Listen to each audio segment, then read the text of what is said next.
United Nations Congressman Riley M. Moore has urged President Donald Trump to designate Nigeria as a country of particular concern over what he described as the systematic persecution and killing of Christians. In a letter dated October 6, 2025, and addressed to Secretary of State Marco Rubio, Moore called for the suspension of arms sale to Nigeria until the government demonstrates genuine commitment to ending religiously motivated violence.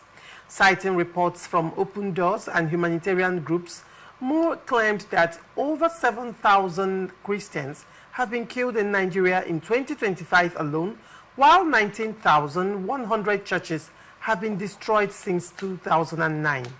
He accused terrorist groups such as Boko Haram and ISIS West Africa of orchestrating the attacks and alleged that corrupt cells within the Nigerian government may be complicit in the violence. The lawmaker also condemned anti-blasphemy laws and closure of Christian orphanages in some northern states, describing the situation as a genocide against Christians. He urged the Trump administration to reinstate the CPC designation, first introduced under Trump but revoked by President Biden in 2021, and to use diplomatic pressure to ensure the protection of religious freedom in Nigeria. Chizzy, what do you make of this development? Well, I'm going to come under attack because I'm going to see the truth. Because the truth is only the truth that will set us free. First, I like to say this: it is our fault as a country. It is our fault as a country that another legislative house is moving a motion against us. You know what that means?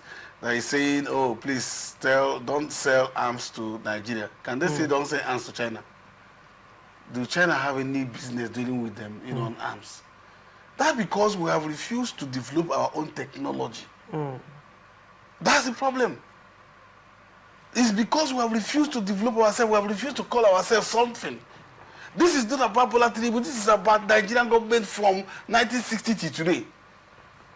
That's the problem. That's why a country will stand up and say, it's like me saying, okay, the other family that's independent of themselves, because of what is happening in that family, I'm not going to give them something. If I have comparative advantage, I can't say that.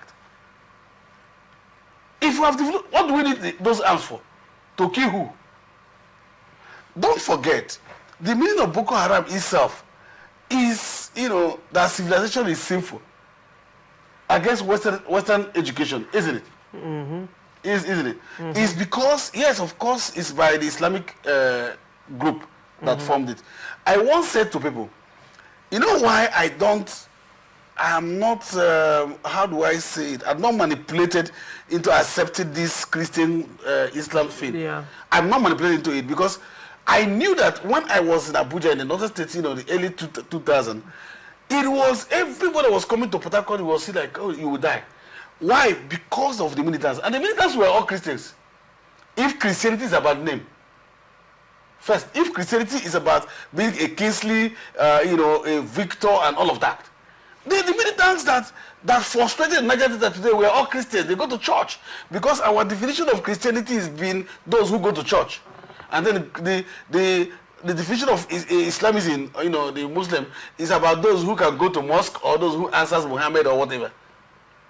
When you see, if they have said, do this to Nigeria because they are committing genocide, they are killing Nigerians, I would have said, okay. But for me, don't come and... Don't make it religious. Don't make it religious. Issue. Don't come and divide Nigeria on religious issue that we know we are already divided on. Don't make it, don't rub it on us. But the thing here is that, what would say, when it comes to killings in the north, is it necessarily about religion? Because when these suicide bombers strike, it's usually in the open place. Muslims are affected, Christians are affected, right?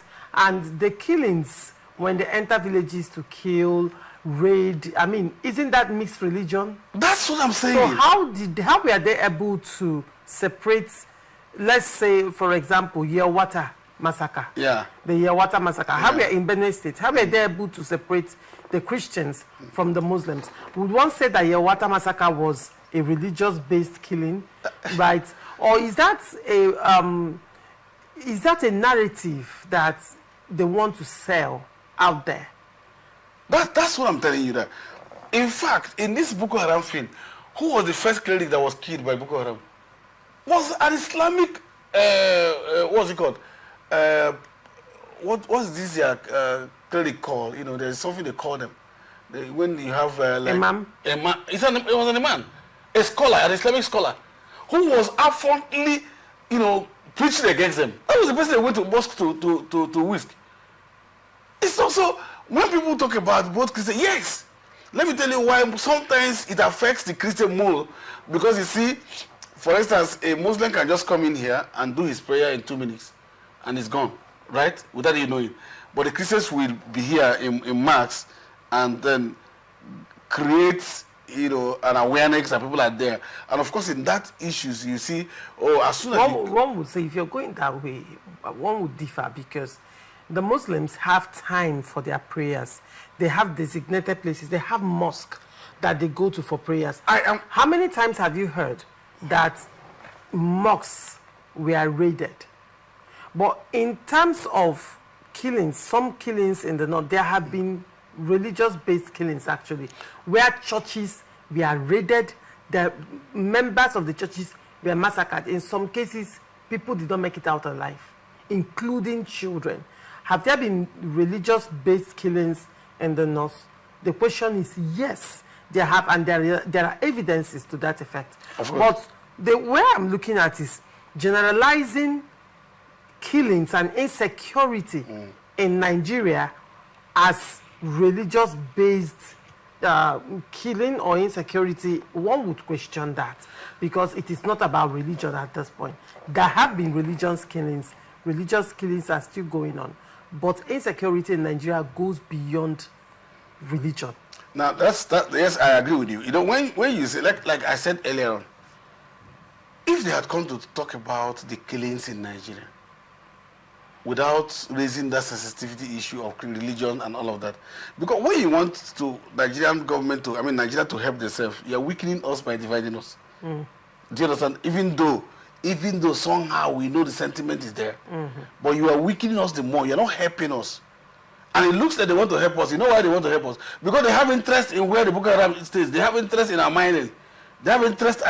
I can tell you that all of those places where those Boko Haram hides out and all of that, how come we have NGOs from China, NGO from US, NGO from all of this there? And nothing is happening and nothing is happening to them. How the villages surrounding the villages are not secure? There is always there is massacre. Yes. Nothing is happening to them because they are illegally mining. And the miners staying there. How come they are safe? These are questions that Nigerians That's what I'm saying. That how come they are safe? If there is, so what they want to do is to divide us more, to make us more porous, so that we begin to enter again. That's what they want. They don't want us to stand. But they have access. They have access, but they want to have obvious assets. Now, you see, let me tell you something. If you weaken me, for instance, if you begin to talk to Christians now, there are Christians, you'll be shocked.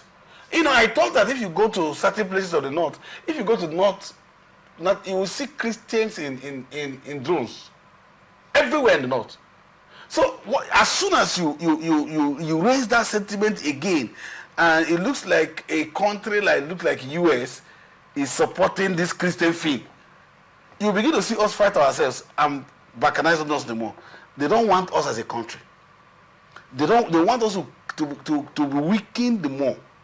That's what they do. That's why you see that those NGOs fly in there. Remember that even Jonathan sought for ammunition and they didn't give Jonathan.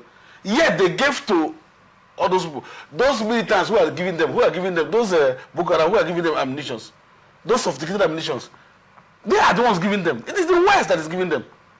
The West is giving them those ammunitions. They are not us now. Because if we cannot produce our ammunition for ourselves, that our army can use, and you are telling them not to give us ammunitions, and those persons, the ISIS and all. The question would be, how do these ammunitions enter the borders?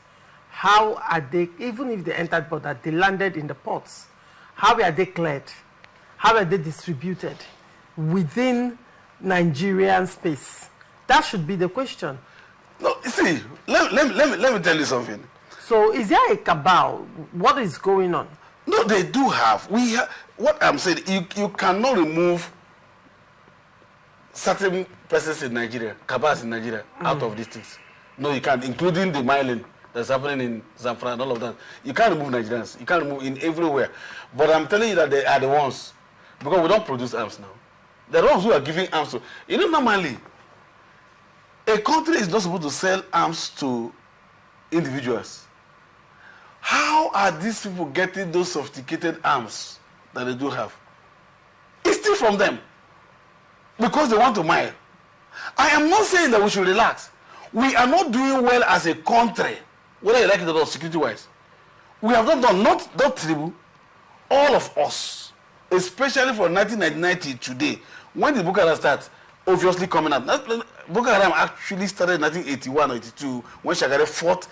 It wasn't Boko Haram, it was just changing their names. Then in 2002, it came out openly and they started doing certain things little by little. They started building before Jonathan came in and inherited the bunch of it.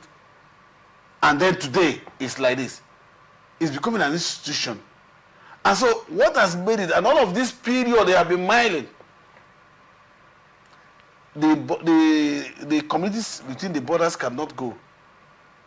Yet these NGOs will fly in there like what? They're like, these people are fighting. It's a war between, even a war between countries that are casualties. Now talk about an insurgent. And they don't die. You won't record one of them die. That's the suspicion. You can't record one of them. So what is going on? What is going on is that they are the one orchestrating this thing the same way they orchestrated the Niger Delta issue. Orchestrated the Niger Delta issue. The militancy, yes, in Niger Delta, yes. So are you saying that the militancy in Niger Delta was masterminded by the West? I thought they said the militancy in Niger Delta was as a result of marginalization of Niger Delta. Let me tell you, you will have the Boko Haram came and said they don't like, what's it called? Civilization and education, Western education, isn't it? It's haram, it's abomination. It's abomination, isn't it? You will always have a local message to sell. You will always have a local message to sell. Have you noticed that all they did was to change their headquarters from Rivers State to the west, to the southwest? And exploration didn't stop. Development stopped. They went offshore.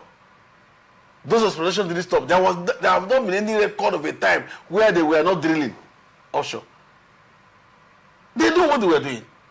And you look at the amount of ammunition that this person has, that's before this, you imagine where is this coming from. Don't forget the waterways is something that can be manipulated. It's very porous. It's very porous. And that's what they brought all of them. So now they have done it. This thing has been carted. Now they find gold. They find mining now in the north, in northeast. Just anywhere you see any mineral resources that's of interest to them, you see crisis. Now the question now will be, with this coming up, don't you think this will now give Nigeria the political will to fight insecurity? It should give. I don't think it will give. Normally, ordinarily it should. It should give. Or you don't think it will? I don't know, but I said it should give. We advise that this is a time to come back and use our local way of fighting. This is not what our mission doing in the first instance. Are we fighting? Is it an international war? Are we having territorial war? They will tell you it's guerrilla. It's guerrilla warfare, yes. And in guerrilla warfare, you use intelligence more. In guerrilla warfare, first is to have the morale, of the people to fight, the commitment to fight, the commitment. If we have the commitment today, if Nigerian government do have the commitment to fight Boko Haram, it will go. You know why? People are compromised, whether we like it or not. People are compromised inside. Because people are making gains out of it. People are making a lot of gains. This thing we're all crying. People are making, whether Muslims or Christians, they are making a lot of gain in it. That's the problem we're having. Because if not for that problem, okay, look at, do you know that in the Niger Delta, I'm going to say what I know. In the Niger Delta then, while we were in Abuja, you could see military officers lobbying to be posted to go and secure Niger Delta. I don't understand how. That is, military officers are lobbying to be posted to Niger Delta to secure the Niger Delta. Interesting. The question is, why are you lobbying to go there? Because it's an unsafe zone. It's an unsafe zone. So why would any same person be paying money and lobbying to go to Niger Delta? It means that they know There is something there. there is something. You could be here hearing guns. One thing about those guns, how many times have we heard them shot and killed militants on the sea? It's a problem. So the problem is that we must change the narrative. We must accept that, look, enough of this is enough. And again, we should stop this being slaves to the West. I mean, can't we be on our own? Can't we even work on our own? And I can tell you that even the West cannot stand without us. All right. Very well. Thank you so much.